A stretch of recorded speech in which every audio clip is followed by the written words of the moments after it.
Hey, what's up? Good afternoon, good evening, good night, whatever the case may be. This is year 1, semester 1, weeks 11, 12, and 13 of the real estate development experience. Once again, this is your host, Javon. You watched part 1 yesterday. For those of you who have tuned in, I was getting ready for my investor presentation to my classmates. And at the ending of this little short broadcast, you'll see how it went. I just want to say a couple of things that this program for this semester is just about done. I've come a long way. I've learned a whole lot. My conception of finance is pretty much intact. I still have a little bit more to go, but I'm ready. The one thing that I've learned will drive development is finance. Money, money, money. As I've stated during orientation week in the first episode, the developer is simply the chief. He's the head of the investment. He's going to take the equity and he's going to take the leverage from the bank and he's going to invest it in a piece of property, build it, either sell it or rent it. More than likely sell it, make a profit, and return to the investor, return to the bank, and also charge a developer fee, typically 3%, and pocket the money.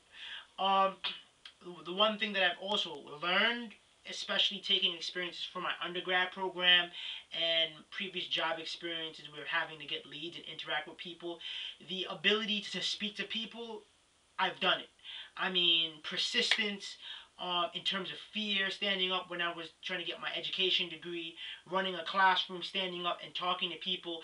That is what I'm going to have to do as a real estate developer. I'm going to have to get equity from people, which I'm going to have to convince them why should they invest with me. I'm going to have to talk to banks. I'm going to have to be a talker to different people. I'm going to be selling myself. So the one thing that I recommend to you young undergraduates who want to pursue a business degree or open up your own business is, as Robert Kiyosaki, as he stated in his book, Raising Your Financial IQ, which I personally endorse for anybody, is sales.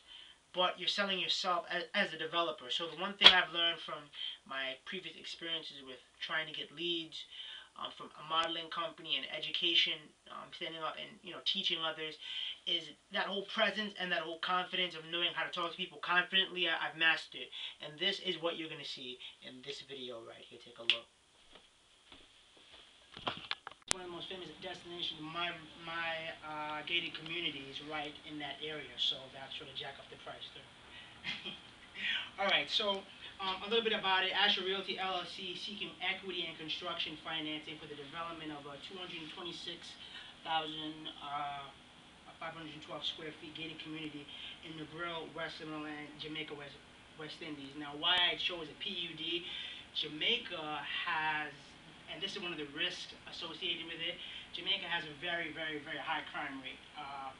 Has the, I think, number 1 or number 2 highest murder rate in the world, but the trade-off is that it has a very, the tourist destinations, it's one of the premier tourist destinations, and I'll show you where I put the PUD to get it away from all the crime and the looting and the vandalism. So anyway, so this is a gated community. Each residential unit would be approximately 2,000 square feet, and it will have 4 bedrooms, 2 bathrooms, kitchen, living, and dining room, and a veranda. It will have 2 carports, very nice. And basically, the market for this is that it would serve Jamaica's middle-class professionals who seek to return back home and live in peace and harmony. And also, it will serve the thousands of tourists, that come there year after year. And I'll show you where all the hotels and resorts are. These people come there. They might say, you know what, I'm going to buy a piece of property over there. So, and this is actually, the crime is actually deterring lots of the Jamaicans, that make it in, different field, go back home and do business to lift up the economy. So this is kind of helping out the overall country, the gated community. So, yeah, so, project highlights. Okay, so project highlights. So this lot has about 650 feet of seafront. All of these residential units, they're basically waterfront property with the backyard overlooking the entire cliff. So it's pretty cool. And it's located, like I say, between the famous Zabi and Rock House resorts. and it's very close to the Cave and Rick's Cafe. This property also has all utilities to this site. So I'm going to take 200,000 square feet and I'm going to subdivide it into 2,000 individual plots of land. And according to the zoning guidelines, the electrical lines and pipes must be undergrounded. This is actually opposite of how they have it up here, where everything's overground. Alright, so this is some of the drawings. I got my construction, my GC, is Padco Jamaica Ltd. And I got some of the drawings. This is how, like, a model of the house. Can people see? Or is this kind of still dark? No, it's good. Is it good, Professor? Yes, okay. Can you see? This is like a layout of how, of the, you see, you got your bedroom over here, your bedroom, your living room, your veranda. You guys know what a veranda is, right? Okay, yeah, they have different terms down there.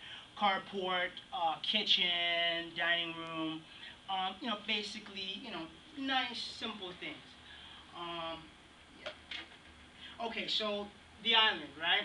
All the killing and the looting is happening over here. And this is like the further away you get from the capital, and all the corruption is the more like, high-end property you get. So over here this would be where my PUD would be, right over here. Primarily, I'm going to go deeper into this area over here. It's going to be in the Westmoreland area over here. Okay, so, alright, so these are some of the resorts and different villas that are located next to or around my property. I'm going to show you where it is relative to, the overall surroundings. You got 2 minutes. 2 minutes? Okay. Yeah. As you can see, you have hotels, you have resorts, villas, but no gated community. I don't know why that's going on. Okay, so yeah, so this is where the grill is. Here is the subject property right over here, that red dot. And here's all these different clubs, yacht clubs, villas, cafes, historical landmarks. And as you can see, all of my units, it's about 100 of them. They're located right over here, so it's very, very, very, very nice. Yeah. Am I going too fast or no? Okay, so here it is, kind of like the money. Here we go. So my construction financing. First of all, the acquisition cost, I didn't put it on here. It's 1.6 million Jamaican dollars, which is a steal. My construction financing and acquisition cost, it's about 23 million, 17,000. No, 23 million. And that's about 70% of the project cost. Interest rate would be 6%, loan term 30 years. So the actual equity that I'm asking is in the amount of 9 million, 9.8 million on that, and that's about 30% of the project cost. We also have a rental scenario, which I don't think I'm going to get to. The rental scenario, and here's the thing, it has a lower IRR, and it's kind of like where is he? He did. And, you said that it's better to sell them and just take the loss. That's what we might have to do. But the sales net of brokerage would be about 58 million. Project cost 23 million. So that's pretty. Let me see if I have anything else. Do you have time to do anything else? Yeah. All right. So let me see if I have anything else. So You got about 10 seconds. Oh well then. Doesn't make any sense. But that's basically it. Okay. Any questions? Thank you. Hit cut.